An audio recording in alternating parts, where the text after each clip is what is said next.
Hello everyone, and welcome back to another video. Today, we are going to be repairing this iMac G4. Something that I've put off for quite some time, I would say, because the speaker broke, the DVD drive is shot, I believe, because it won't properly, it just spits out discs, and I also want to upgrade the RAM to 1 GB while I am at it. So, let's go ahead and do that. So if you don't know, the speaker in this machine is broken. It's like, I tried to run Linux on this machine, tried to run Ubuntu, and the speaker made an absolutely horrid sound because it's like way over amplified and miscalibrated. Now the speaker, I'll play a clip of what the speaker sounds like here. You know, I don't want that to be the way that my computer works. So, let's go ahead and lay down the computer flat and pull off the bottom cover. But the problem is, I don't actually have, because I lost my T15 driver. Thankfully, it looks like a T10 is going to work. And you're going to get to see the nightmare that lies within this machine. And the secret I've been keeping from all of you guys. Yeah, look at that. This cable is too long for this computer. That's the secret. But it's too long in one place and too short in another place, and it turns out that I don't think it has to be. So let's unplug it. Oh my god, I'm surprised this thing worked at all. Might end up breaking, but I think I have another IDE cable like this. I'm going to very quickly grab the failed 512 megabyte stick from the iMac G3. Take it out. And stick this thing in. And it's also possible that this won't work because one of the chips is PC100, one of them is PC133, but it's supposed to be backwards compatible, so who cares? Alright, now it's time to get the speaker out. Looks like it's also using the same type of screws. And it looks like in order to actually remove the speaker, I have to remove the whole thing. But look at this thing. Woof! Jesus Christ. This is very, very shot. Wow. Anyways, let's pull apart the rest of the iMac, and this is going to be an absolute nightmare that I really wished that I would never have to do again. Okay, you get to see what I did years ago. I'm surprised this worked at all, but yeah. Jesus Christ, this is absolutely awful. Let's go ahead and remove all the tape from here.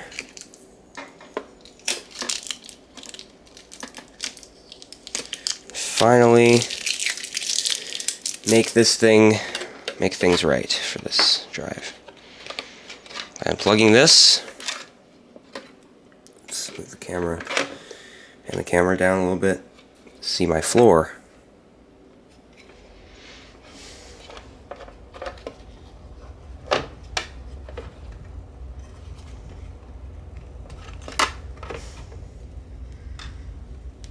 Cable.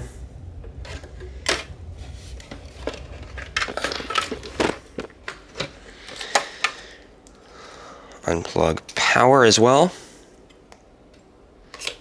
And unplug the broken drive. Now this, you might notice that it's a little bit bent here. That's because I had to use metal fatigue to break off the parts that were originally holding in the original hard drive. Which means that even if I wanted to put a hard drive in this machine, which I very much don't, I couldn't unless I replaced the bracket. Anyways, back to the main machine here. Let me get the new speaker. One eternity later. Okay, after about 45 minutes of searching, I found that it was underneath my speaker amp. Now, why was it there? God only knows. So here's the new speaker, and here's the old speaker. Yeah, that one looks pretty damn exploded. Might take this thing apart at the end of the video. Alright. Now let's go ahead and reinstall the speaker. Not sure exactly where we're going to reinstall the speaker. Well, I guess I'm just stupid. It turns out that the speaker is mounted right here. In like the back of the, not the back, the side of the computer. Looks like the back from here, but I guess it is the side. I lost a speaker in a stupid place. I lost a speaker in a stupid place. I lost a speaker in a stupid place. Keep this in the video or not? Very epic if you did, but, you know. Screw isn't magnetized. I hate this so much. There we go. I found a speaker in a stupid place. I found a speaker in a Alright, there we go. The new speaker's finally installed. Now, let's fix this thing. Now this is the original, I believe, Super Drive. We're going to be replacing it with a brand new, or not brand new, a brand used IDE CD-ROM. I said CD-ROM, I meant DVD-RW, I guess. Don't want to put a CD-ROM in this thing. But now I just need to take the front cover off of this one. But wait, you are a paperclip, you may be saying, because my icon's a paperclip. Yeah, but I'd rather not bend myself to open a DVD drive without using a computer.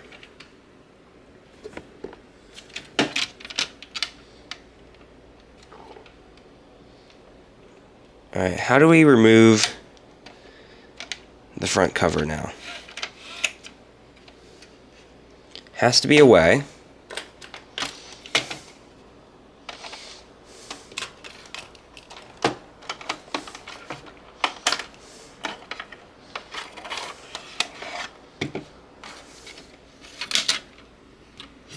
That's off, but who cares because just slides off the top. This is so scuffed. It's not really that scuffed actually. And then I might need to, yeah, I think I might need to remove the headphone jack and volume wheel. The next hour was spent attempting to reassemble the machine. I won't be showing all of that since it was very painful. It will be painful to edit, and I'd probably get cancelled for being terrible at fixing computers. Wait, what was that last part? Anyways, I eventually came to the conclusion that the speaker that I replaced was installed upside down and backwards. I think I've narrowed down the problem. It's actually the speaker. I think I put the speaker in upside down. Yes, yes, yes, yes, yes, yes, yes, yes, yes, yes, yes. Everything's working. Whew. Everything's gonna work. It's gonna be okay. The computer's gonna go back together. And I'll live another day. That was an accidental poem. Is there a subreddit for that? iMac's together enough that I can I can test it and see if it works. Alright.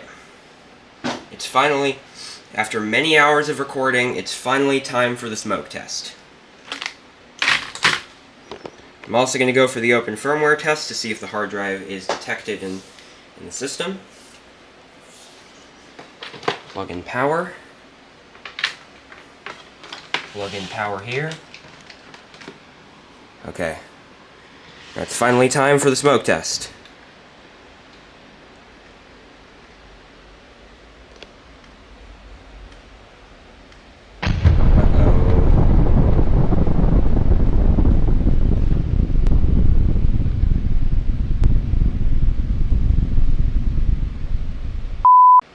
Nothing. Nothing at all. Alright, so I got the machine to turn on, but for some reason it's not playing the startup sound. We do have the hard drive. Looks like it's still detected in the computer, according to open firmware, which is very good. I was hoping that would be the case, and it appears to be. Now, there's no operating system installed on this computer, so we're going to have to get that to work. Looks like the CD drive and the hard drive are detected. Now, I don't get the startup sound when I turn on the computer. Ideally, that's because, for some reason, the speaker is muted. It's also possible that the speaker that I bought is either faulty or isn't plugged in all the way somehow, even though I'm absolutely 100% sure that I plugged it in all the way. It's not worth spending the time plugging it in if it's not plugged in all the way already. So, it is now time to get an OS booted on this thing. And we got the FireWire logo. You can't see it though because it's very dim. Also, what the hell is serial? Why is there a such thing as UNIC serial? Not cereal, serial. Here is cable. Here is iMac. Here is FireWire.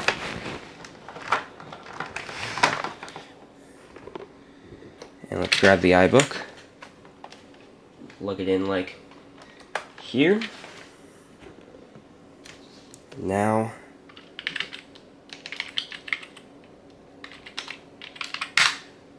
reset all. Okay, you're not going to work, I guess, so let's do Control-Z to do user abort. Now let's do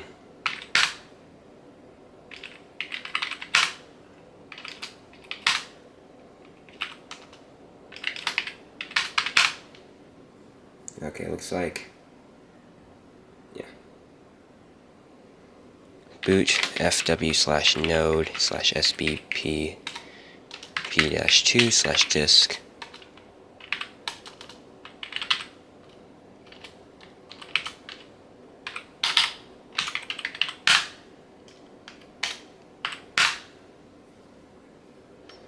And I know why I did. And it's running. Yeah, it's booting. And we got a no entry sign. Let's try restarting both of these machines. Why are we not getting a screen now?